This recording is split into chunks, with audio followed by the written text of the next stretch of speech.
एक राजा था जिसके यहां बेटा पैदा नहीं हो रहा था। उसे किसी तांत्रिक ने सलाह दी कि आप ही के राज्य में किसी छोटे बच्चे की बलि चढ़ा दीजिए, अगले 1 साल में आपके यहां बेटा पैदा हो जाएगा। राजा ने ऐसा ही किया। अगले ही दिन ऐलान करवा दिया कि जिस घर से बच्चा दिया जाएगा उस घर को ढेर सारा धन दिया जाएगा। राजा का यह ऐलान एक गरीब परिवार ने सुना तो अपने घर के सबसे छोटे बच्चे को भेज दिया कि यह बच्चा हमारे किसी काम का नहीं, इसे रख लो। अब बलि चढ़ाने की पूरी तैयारी हो गई। राजा ने बच्चे से पूछा, कोई तुम्हारी आखिरी इच्छा? तो बच्चा बोला, मुझे बस थोड़ी सी गिल्ली मिट्टी ला कर दे दो। मिट्टी लाई गई तो उस बच्चे ने उस मिट्टी से छोटे छोटे 4 मकान बनाए और उसके बाद एक एक करके 3 मकानों को लात मारकर गिरा दिया।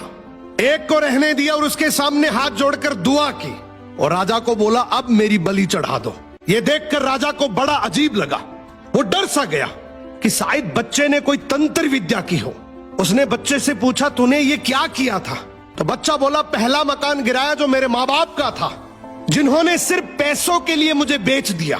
दूसरा मकान रिश्तेदारों का था, उन्होंने भी मेरे माँ बाप को ऐसा करने से रोका नहीं, तो उनका भी मकान गिरा दिया।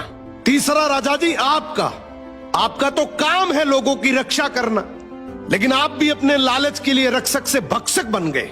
आपने तो अपने लालच के लिए मेरी जिंदगी खत्म करने की सोच ली, तो मैंने आपका भी महल गिरा दिया। और ये चौथा मेरे भगवान का घर है, उसके सामने मैंने हाथ जोड़कर कह दिया कि अब सब तू संभाल लेना।